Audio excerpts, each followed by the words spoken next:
Hello everybody and welcome to another knockoff Transformers review. Today I'm taking a look at the absolutely mahoosive Taikongzhans version of the Revenge of the Fallen, stroke Dark of the Moon, stroke Hunt for the Decepticons leader-ish class Starscream.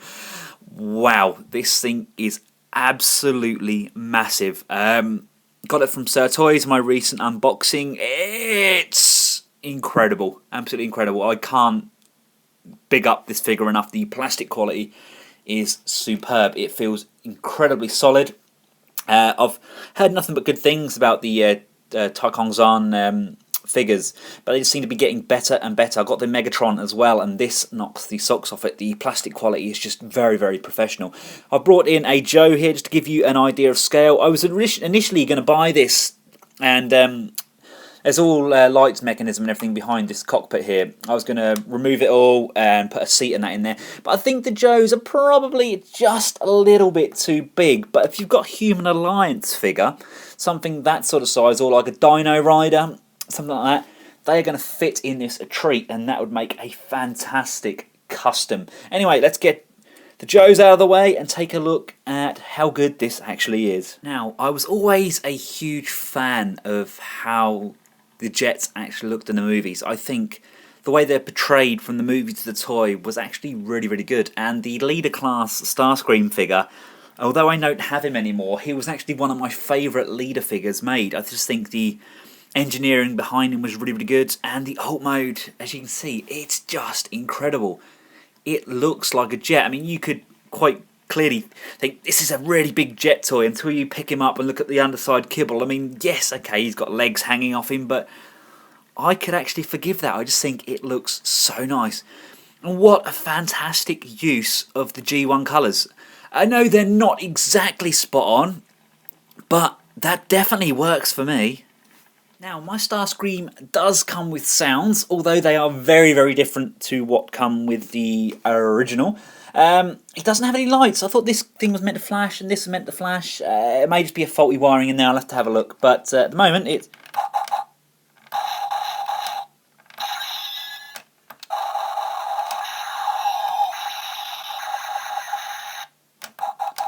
There you go. So there's a couple of sounds on there. They are slightly better than what came with the Dark of the Moon overscaled Megatron and the Optimus Prime. They came with those terrible Power Ranger sounds, and there's a boxing bell on there, I think, and there's some sort of train or something. I don't know, but at least these are kind of reminiscent of some sort of a jet plane with some weapons firing, aren't they? And we also get these huge oversized mech tech weapons that were included with the deluxe version of the mould. Unfortunately, I don't really want to sit under here because this is basically just an upscale version of the leader mould. And the underside of the wings was slightly different on the deluxe, and the peg here, way, way, way too tiny to fit in there. That just falls straight off. And this section here is catching on the back of the wings. It's handy to have in robot mode, but in jet mode, not so much. I'm more than happy just to keep his traditional rockets underneath there and just display him like that. There's a fair bit of kibble under there, isn't there? But I can forgive that. Oh, I can definitely forgive that, because that is a gorgeous alt mode. Now, I don't have a leader class Optimus Prime to hand. Unfortunately, my Optimus is in storage at the moment. But I do have a Voyager Prime. I have a Masterpiece Wheeljack, just to give you guys... I mean, I tell you what, they fit pretty well, don't they? That's not a bad scale, you know. That's probably about the right sort of size for a jet to car, I think. Unfortunately, there's no way of getting the robot mode to scale with these two, but hey. And of course, here is the absolutely massive Dark of the Moon oversized Megatron. Again, that works pretty well.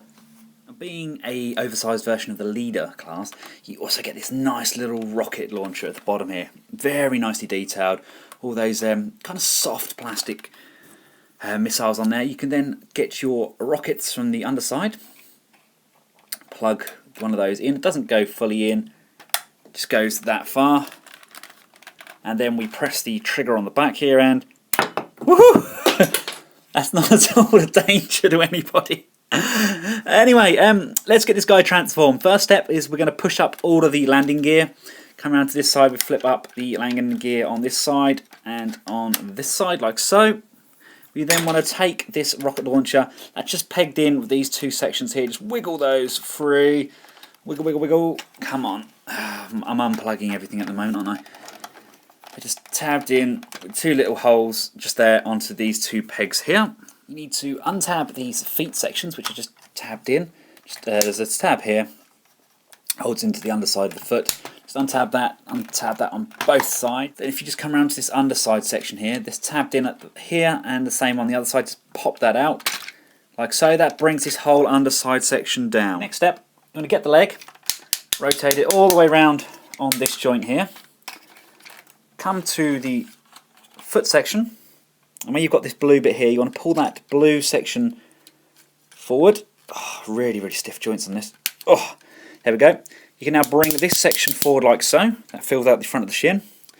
Bring out this back heel spur like so. Section here just rotates round like so, and then rotates again like that, and it just fills in kind of the calf muscle on the back of the leg. These next few steps, I'm just going to turn Starscream over. So you want to just look at this section here. You want to just pop this section up like so.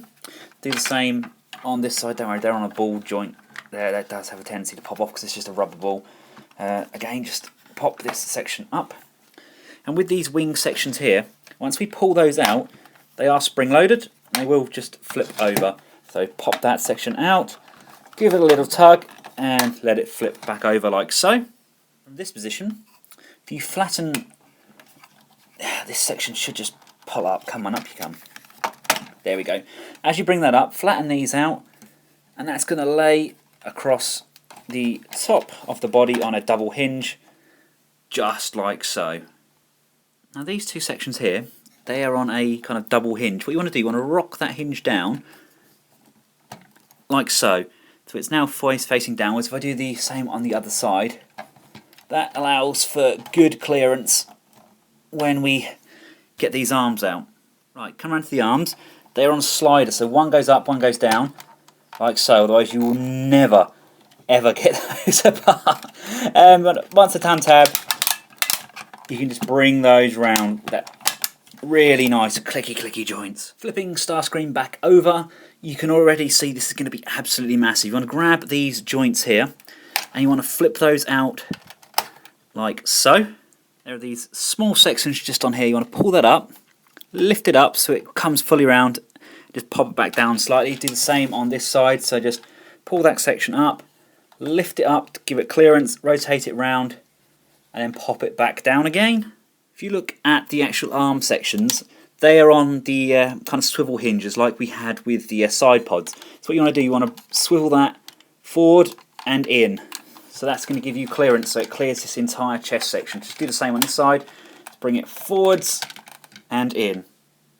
Now that this section runs clear of here, it's just a little bit of manoeuvring here. You want to just wiggle that in there, and that text section here is going to tab into the red chest section, like so.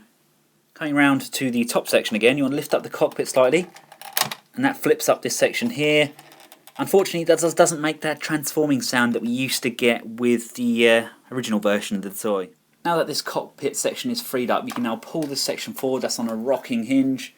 That comes all the way around, and there's a tab here and here, which tabs into the underside of the nose cone, like so, and there we've got a massive head reveal.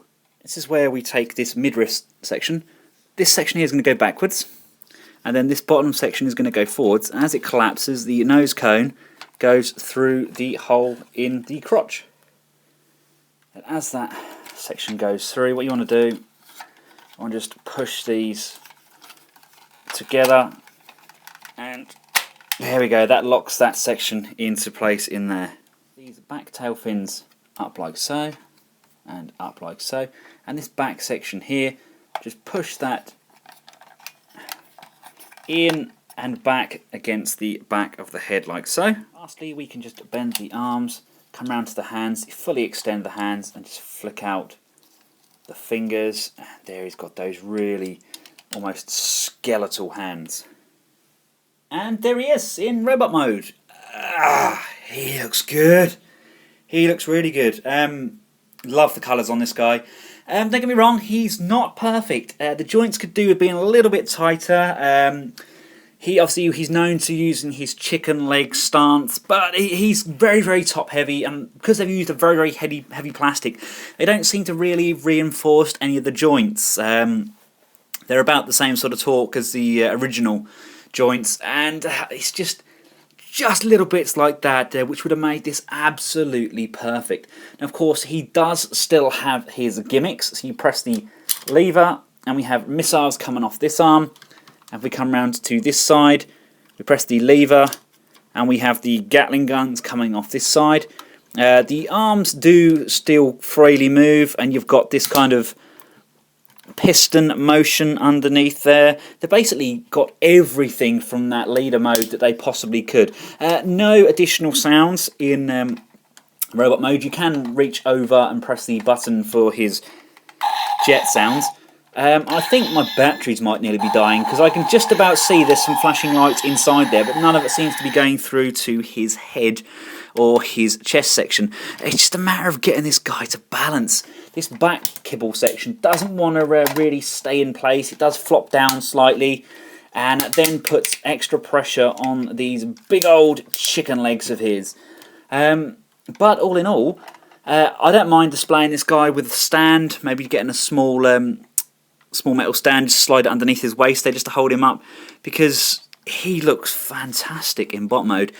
Articulation wise, his mouth does move up and down, the head does go left and right. He does have this like chicken wing scenario thing going on here. The shoulders do move up, they do rotate, they rotate again an additional hinge here. He's got a swivel at the top there, he's got a bend just there, and he's got a bend at the hand and at the fingers. There's no waist swivel. The thighs are on a really tight ratchet. You've got a nice bend at the knee, a second bend there with a swivel, and you do have some spreading on the toes, but no real up and down movement on those toes. But all in all, incredibly impressive figure. More than one way to skin a cat. There we go, just got an old doll stand. I'm going to paint that up black maybe and put a Decepticon logo on there. This goes up, the small metal ring goes around the crotch section there. That works absolutely perfectly. I believe the sword is going to be... Yep, they've made this peg far too small. If the peg was thicker and matched the alternative peg, then that would have been a lot better. So of course we do have the kind of same thing here. This one should peg in because it's that sort of thing, but that's gonna make, yeah, they're just too heavy, too robust. I don't think they really needed to include these. They included the same thing with the version of Optimus Prime. He came with, bearing in mind he was the Revenge of the Fallen resize and rehash, and they gave him the Dark of the Moon mech tech weapon, which didn't go with him at all. Now, of course, this does still combine. You can just flick that up, and we can bring this section in. That's going to peg in like so. Push those together, like that. I'm assuming that he's going to hold that somehow. Just folding the hand back to that position, we can then attach the rocket launcher that we were using earlier on. Have that on there. Oh, that hit me where it shouldn't have done. Word of note, these fire out really quick. And the only way I can get him to hold his mech tech weapon is to pluck it into the back of his hand and kind of have it like this. And to be honest with you, I think that kind of looks a little bit silly. Again, I don't think they really needed to include these mech tech weapons. It's an afterthought, I think, but am I really going to display him like that? I think not. Here he is with a couple of figures just to give you an idea of how big this guy really is. That is MP10, the Masterpiece Optimus Prime. along with Generations Deluxe RC and a 3 3/4 inch G.I. Joe. He is massive. And here he is with the other big boys that he's going to be displayed with. You've got the oversized Goldimus Prime from Age of Extinction, and of course you've got the Dark of the Moon oversized Megatron. What a phenomenal figure that is. Yes, okay, Prime's a little bit too small. I should have the big Grimlock en route to me as we speak from Age of Extinction. Again, I think that's made by the Taikongzhans, these guys.